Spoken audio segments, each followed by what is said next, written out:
I-share ko lang sa inyo mga boss amo kung paano i-factory reset itong Signal HD box.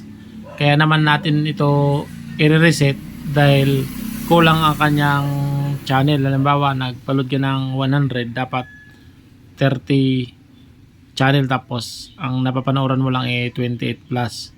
Kaya kailangan yun i-factory reset ang box.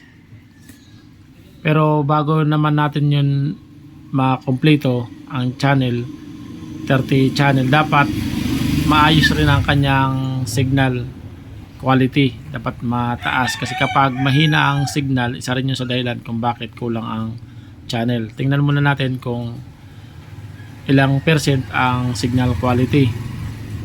Press lang natin itong minnow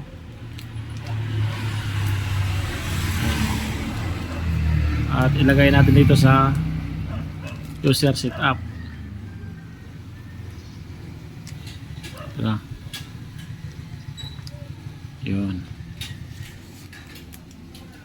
Sa signal test. Ito.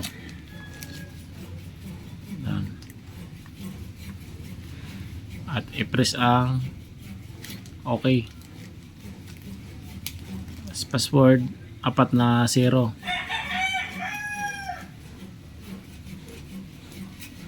Ito. Kanyang signal ay 85, 95 strength.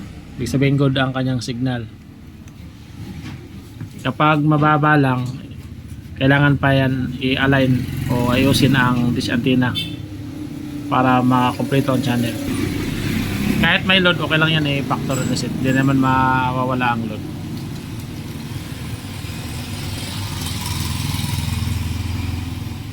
Tingnan natin, i-press ang minnow sa factory reset and ito na labas, factory default. Okay, 00, 4 na 0 ang password, tapos lagay sa yes at i-press ang okay.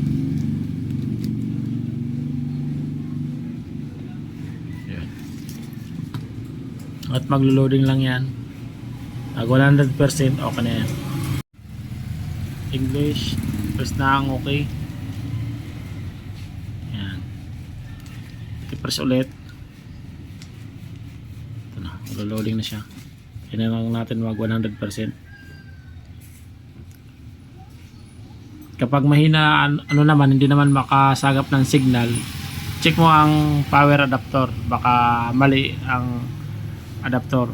Ang power nito 12 volts dapat, kasi minsan ang nilalagay ay 5 volts lang, kaya hindi siya makasagap ng signal.